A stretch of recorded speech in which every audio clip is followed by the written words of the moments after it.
السلام علیکم ورحمۃ اللہ وبرکاتہ۔ الحمد للہ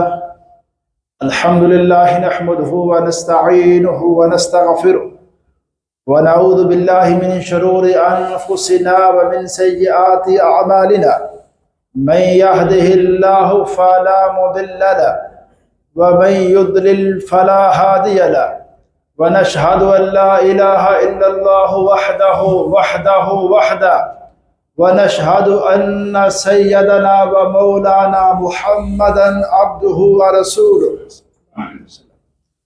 أما بعد فإن خير الحديث كتاب الله وخير الهدي هدي محمد صلى الله عليه وسلم وشر الأمور محدثاتها وكل محدثة بدعة وكل بدعة ضلالة وكل ضلالة في النار۔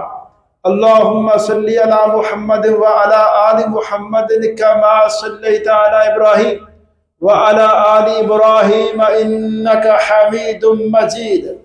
اللهم بارك على محمد وعلى آل محمد كما باركت على إبراهيم وعلى آل إبراهيم إنك حميد مجيد۔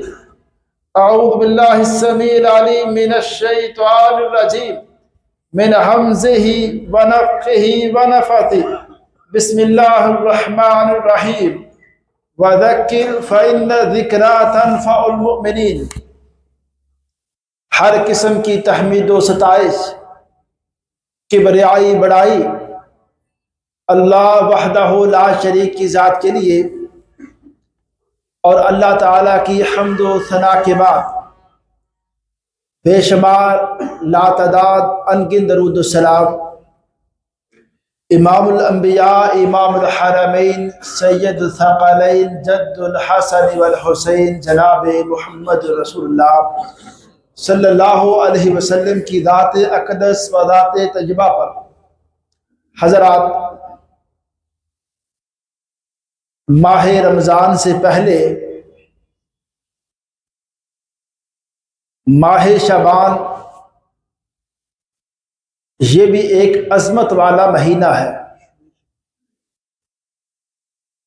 آج اس مہینے کی غالباً 3 تاریخ ہے، اور رمضان کے شروع ہونے میں ایک مہینے سے بھی کم وقت ہے۔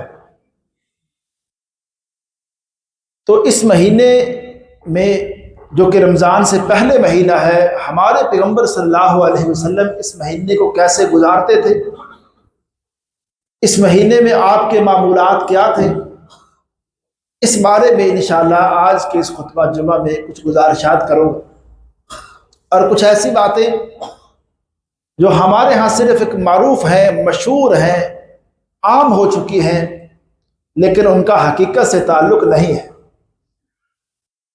ماہ شعبان، جو شعبان لفظ ہے نا، اس کا عربی زبان کے اندر معنی ہے بکھر جانا، پھیل جانا۔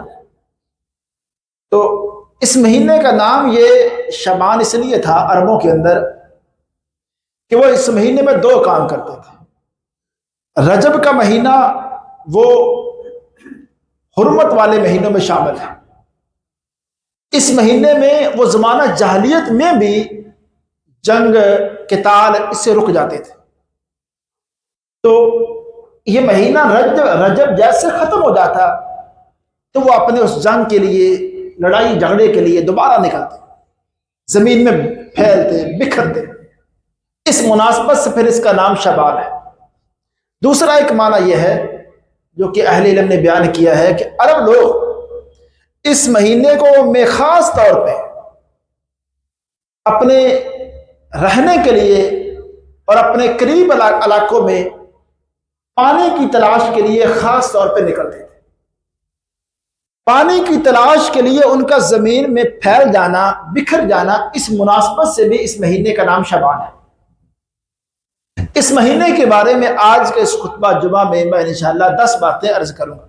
پہلی بات، اس مہینے کی فضیلت نبی اکرم صلی اللہ علیہ وسلم کے بارے میں صحیح بخاری میں روایت ہے، سیدہ عائشہ رضی اللہ تعالی عنہا بیان کرتی ہے، لم یکن النبی صلی اللہ علیہ وسلم یصوم شہر اکثر من شعبان، رمضان کے علاوہ باقی 11 مہینوں میں نفلی روزے نبی اکرم صلی اللہ علیہ وسلم سب سے زیادہ اس شعبان کے مہینے میں رکھتے تھے۔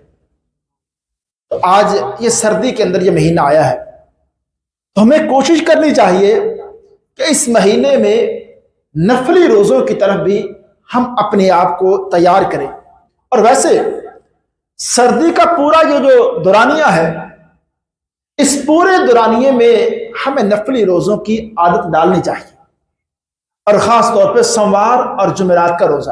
یہ نبی اکرم صلی اللہ علیہ وسلم کا زندگی بھر کا معمول تھا، وہ سوموار اور جمعرات کا روزہ آپ نہیں چھوڑتے تھے۔ آپ سے پوچھا گیا کہ حضور آپ خاص طور پہ سوموار اور جمعرات کے روزے کا اہتمام کیوں فرماتے ہیں؟ آپ نے فرمایا، میں چاہتا یہ ہوں سوموار والے دن عصر کے ٹائم اور جمعرات والے دن عصر کے ٹائم فرشتوں کی ڈیوٹیاں چینج ہوتی ہیں۔ جو فرشتے لوگ ہمارے عملوں کو لکھنے کے لیے جمعرات کو آتے ہیں عصر کے ٹائم، وہ سوموار والے دن عصر کے ٹائم وہ چلے جاتے ہیں، اور جمعرات کو نئی ٹیم یا سوموار کو نئی ٹیم آ جاتی ہے۔ وہ ہمارے سوموار سے جمعرات اور پھر جمعرات سے سوموار، یہ فرشتوں کی ڈیوٹی چینج ہوتی ہے۔ آپ نے فرمایا، میں چاہتا یہ ہوں جب جمعرات والے دن کے فرشتے اوپر جائیں اور میرا اللہ میرے بارے میں پوچھے کہ ہمارے پیغمبر کے آج معمولات کیا تھے، تو فرشتے جا کے اس بات کی گواہی دیں کہ اللہ آپ کے پیغمبر نے آج روزہ رکھا ہوا تھا، اور روزے کی حالت میں آخری وہ میرا عمل نوٹ کر کے جائیں۔ اور اسی طرح وہ یہ بھی گواہی دیں کہ اللہ جب ہم سوموار والے دن گئے تھے تب بھی روزہ رکھا ہوا تھا، جب ہم جمعرات کو آئے ہیں تب بھی روزہ رکھا ہوا تھا۔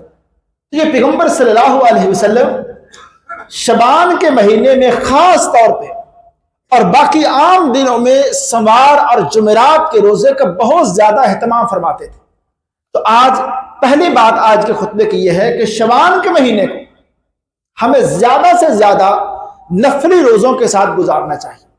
دوسری بات، جامع ترمذی کے اندر ایک روایت ہے، اس کی ایک میں وضاحت کرنا چاہتا ہوں کہ حدیث یہ ہے کہ نبی اکرم صلی اللہ علیہ وسلم نے فرمایا، اذا بقی نصف من شعبان فلا تصوموا، جب شعبان کا آدھا مہینہ گزر جائے، 15 دن رہ جائیں رمضان شروع ہونے میں، تو پھر آپ روزے رکھنا بند کر دو۔ یہ جامع ترمذی روایت ہے۔ اس حدیث کے بارے میں 2-3 باتیں عرض کرتا ہوں۔ پہلی بات، ایک تو علماء کا اس روایت کی اتھینٹسٹی کے حوالے سے اختلاف کہ یہ روایت صحیح بھی ہے یا نہیں۔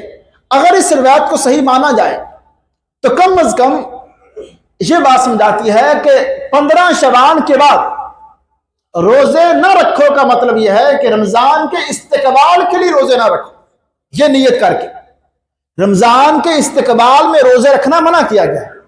کوئی بندہ یہ نیت کر کے نہ رکھے کہ میں رمضان کے استقبال میں روزے رکھنا چاہتا ہوں، ایسی بات نہیں، یہ تو ویسے ہی منع کیا گیا۔ تو اس لیے اس حدیث کا ایک معنی یہ ہے، اگر یہ حدیث صحیح بھی ہے، کہ رمضان کے استقبال میں، کیونکہ 15 کے بعد پھر باقی جو 15 دن رمضان قریب آ جاتا ہے، تو وہ روزے اس نیت سے نہ رکھے جائیں۔ دوسرا، اگر کوئی بندہ اس نے نظر مانی ہے، نظر کہ میں 2 روزے رکھوں گا، اور اس نے نظر یہ 15 شعبان کے بعد مانی، تو کم از کم ایسا بندہ تو ان دنوں میں بھی روزے رکھ سکتا ہے، 15 شعبان کے بعد بھی۔ اسی طرح کوئی بندہ سوموار جمعرات کے روزہ اس کی پورے سال کی روٹین ہے، تو وہ روزے 15 شعبان کے بعد بھی جب یہ دن آئیں گے وہ رکھے۔ اور حدیث کے اندر یہ بات آئی ہے کہ رمضان جب شروع ہونے سے 1 دن رہ جائے تو اس 1 دن پہلے آپ روزہ نہ رکھو۔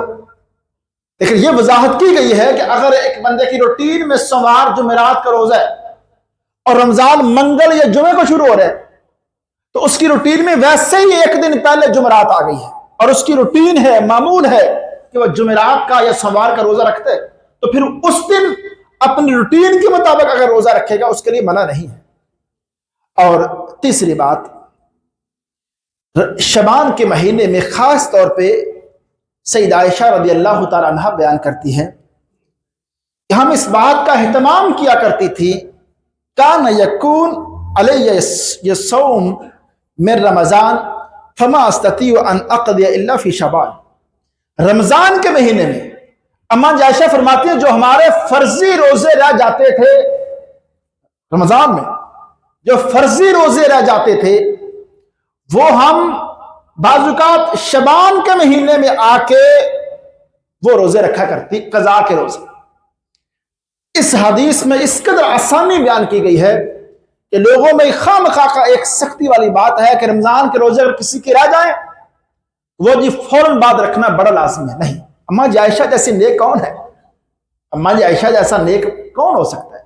اما عائشہ خود فرماتی میرے فرضی روزے جو میرے ذمے ہوتے تھے، اس کا مطلب ہے کہ اسلام میں اس مسئلے میں اتنی سختی نہیں تھی۔ تو اگر یہ قضاء کے روزے ویسے بھی ایسے ہی رکھے جاتے ہیں، اس بارے میں بعض لوگ دیکھیں رمضان میں روزے نہیں رکھتے، تھوڑی بہت ان کی صحت کا مسئلہ ہوتا ہے، کیوں کہتے ہیں ہم روٹین میں روزے نہیں رکھ سکتے، اور وہ فوراً لوگوں کو اس مسئلے کا پتہ بھی نہیں ہے کہ بھائی آپ کی صحت کا تھوڑا بہت مسئلہ ہے، آپ روزے کی جو فدیہ وہ نہیں دے سکتے۔ فدیہ صرف وہ بندے دے سکتے ہیں کہ جن کو پتہ ہے کہ پورا سال نہ میں رمضان میں روزے رکھ سکتا ہوں، نہ 11 مہینوں میں کسی بھی وقت ان کی قضا دے سکتا ہوں۔ فدیہ والا مسئلہ ان لوگوں کے لیے، لیکن اگر قضا والا مسئلہ، جس طرح سیدہ عائشہ اس مسئلے میں آسانی بیان کر رہی ہیں، پورے 11 مہینوں میں جیسے سردی کا موسم آ جاتا ہے، اگر کوئی بندہ یہ کہے کہ میری صحت ایسی ہے کہ رمضان میں کچھ روزے رکھ سکتا ہوں، لیکن باقی روزے اگر میں وقفے بعد رکھوں کہ سردی کا موسم آئے گا اس ٹائم میں جا کے رکھ لوں تو میرے میں طاقت ہے، تو پھر اسلام کہتا ہے وہ بندہ فدیہ نہیں دے گا، وہ بندہ جا کے ان دنوں میں جا کے قضا دے گا، قضا کی طرف جانا چاہیے۔ جیسے کہ اما عائشہ فرماتی ہیں کہ شعبان کے مہینے کے اندر ہم آ کے اپنے رمضان کے روزوں کی قضا دیتے تھے۔ تو اس کا ایک تیسری بات پھر ہمیں یہ یاد کرنی چاہیے کہ ہمیں شعبان کے ہی مہینے میں خاص طور پہ یاد کرنا چاہیے کہ کیا ہمارا کوئی رمضان میں روزہ رہ تو نہیں گیا تھا؟ اگر رہ گیا تھا تو اس مہینے میں آ کے اس روزے کی قضا دے لیں۔ نمبر 4 بات اس ماہ شعبان کے حوالے سے ایک کنسپٹ لوگوں میں معروف ہے کہ جب 15 شعبان کا دن آئے گا تو اس دن کے روزے کی کوئی بڑی عظمت ہے۔ بات عرض کرتا ہوں، کسی بھی صحیح حدیث کے اندر کم از کم میرے علم میں جب بھی دیکھیں، جو آپ لوگ میرا خطبہ سنتے ہیں، جب میں یہ میری عادت ہے جب میں کسی مسئلے میں یہ کہتا ہوں کہ یہ بات ثابت نہیں ہے، اس کا مطلب میرے علم میں ایسا ہے۔ تو ابھی میں صرف اپنے علم کی بنیاد پہ یہ بات کر رہا ہوں کہ میرے علم میں کم از کم اس بارے میں کوئی صحیح حدیث نہیں ہے کہ 15 شعبان کے روزے کا خاص طور پہ اہتمام کرنا چاہیے۔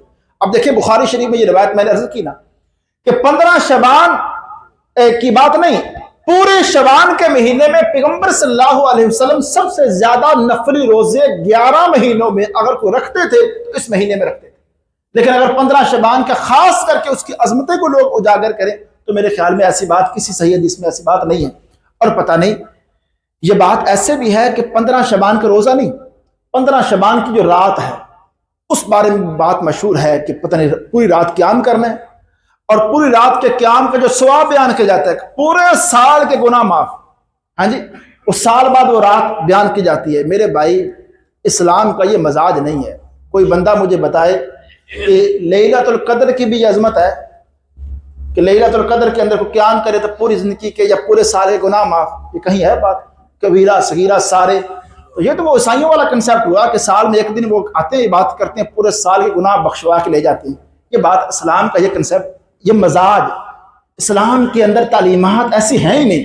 اسلام مسلمان کی جو تربیت کرتا ہے وہ پورا سال، اسلام کہتا ہے کہ نماز، دیکھیں وہ لوگ جو فرض نمازیں نہیں پڑھتے وہ لوگ 15 شعبان کی یا ایسی راتوں کے قیام کا اہتمام لازمی کرتے ہیں جن کا قیام پیغمبر صلی اللہ علیہ وسلم نے خود نہیں فرمایا اور صرف لوگوں میں مشہور ہے۔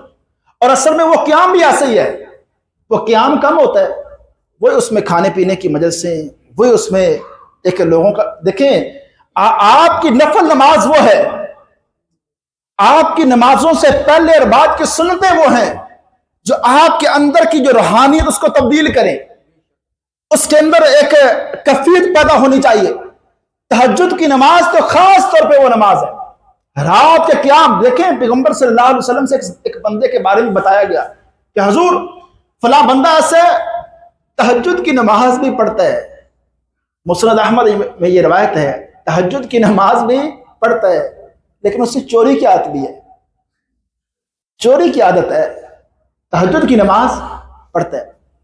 آپ نے بڑا اچھا جملہ بولا، فرمایا ان قریب تہجد کی نماز اگر دل لگا کے یہ پڑھتا ہے، یہ نماز ان قریب اس کو اس گناہ سے روک دے۔ یہ نماز تو وہ نماز ہے نا، رات کی اس نماز کے بارے میں کیوں کہا گیا ہے کہ رزق کے وسعت کا یہ نماز سبب ہے؟ کیوں؟ رات کے اس پہر میں نہ کسی کو دکھانا مقصد ہوتا ہے، بلکہ اکثر تو گھر والے بھی سوئے ہوتے ہیں، ہاں جی، اس ٹائم اکیلا کھڑے ہو کے جب ایک بندہ اپنے اللہ کے سامنے کھڑے ہوتا ہے، اس نماز کے تو کیا کہنے ہیں۔ تو وہ نماز، وہ قیام اگر سال میں ایک دن ہم اہتمام کریں، جس دن رات کا خاص طور پہ پیغمبر صلی اللہ علیہ وسلم نے اہتمام نہیں فرمایا، تو ہمیں میرے بھائی ایسی خرافات سے بچنا چاہیے۔ ہمیں اسلام کے ان تعلیمات کو دیکھنا چاہیے جس طرح پیغمبر صلی اللہ علیہ وسلم کے رات کا قیام تھا، آپ کی رات کی عبادت تھی، معمولات آپ کے جیسے تھے، ہمیں شعبان کے مہینے کو بالکل ایسے ہی گزارنا چاہیے۔